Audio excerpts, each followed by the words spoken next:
सोचल सपनावा बाबा पूरा नहीं होलो, कैसे के बताइयो अधूरा रह गेलो।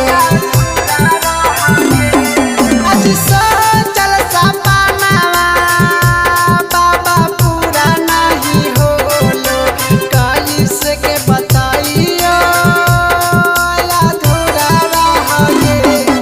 अब जीवन नहीं ओकर बिना उहो भूल गेलै, जीवन नहीं ओकर बिना उहो भूल गेलै। कैसे के आइयो दुआरिया हो, कैसे के जलवा चढ़ावे आइयो हो।